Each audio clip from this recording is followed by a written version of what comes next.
Hi అండి, welcome to జ్యోతిష్. మన జ్యోతిష్లో shimmer georgette saris చాలా రెడీ చేయించానండి. ఈ షిమ్మర్ జార్జెట్ అన్నీ కూడా falling material, just shampoo wash and reverse iron సరిపోతుందండి. గంజి పెట్టి వీటి టెక్స్చర్ పాటు చేయొద్దు. సో ఇవాళ నేను ఇది క్రీమ్ అండ్ రస్ట్ కలర్ కాంబినేషన్లో పాట్లీ పళ్ళు డై చేయించాను. మీరు చూసినట్లు ఓణి పాటు మొత్తం ఇలా రస్ట్ వచ్చేసింది. దాని మీద డిజైనర్ లాగా మనం మంచి కృష్ణ బ్లూ క్రీమ్ తీసుకుని లైన్స్ స్ట్రైట్గా ఇచ్చేసి కింద వరకు ప్రింట్ చేయించాను. బాక్సెస్ ఇచ్చి మంచిగా ఫ్లవర్స్ ఇచ్చాము. సో పళ్ళును కూడా అట్లాగే వెరీ యూనిక్గా ప్రింట్ చేశాను. ఈ శారీకి బ్లౌజ్ నేను రస్టే ఇచ్చానండి. రస్ట్కి క్రీమ్ కలర్ బార్డర్ ఇచ్చేసి శారీలో వాడిన డిజైన్ తోటే హ్యాండ్స్ వరకు ప్రింట్ ఇచ్చాను. సో మీకు శారీ స్టార్టింగ్ నుంచి క్రీమ్ కలర్ వస్తుంది.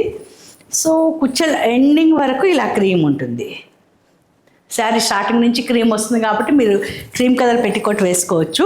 ఈ షిమ్మర్ జార్జెట్ శారీస్ అన్నీ కూడా ట్రాన్స్పరెంట్గా ఉంటాయండి. Falling material, wrinkle free, just shampoo wash చేసి మీరు ట్రావెలింగ్కి కూడా వితౌట్ ఐరన్ కూడా వాడచ్చు. ఇలాంటి యూనిక్ కలెక్షన్ మీకోసం చాలా వెయిట్ చేస్తుందండి. వీలు చూసుకుని వచ్చేయండి మన జ్యోతిష్కి. లేదా స్క్రీన్ మీద కనిపిస్తున్న నెంబర్కి వాట్సాప్లో మెసేజ్ చేయండి. నేను మీకు కావాల్సిన పిక్చర్స్ అన్నీ కూడా షేర్ చేస్తాను. థ్యాంక్ యూ అండి. Thank you so much for watching.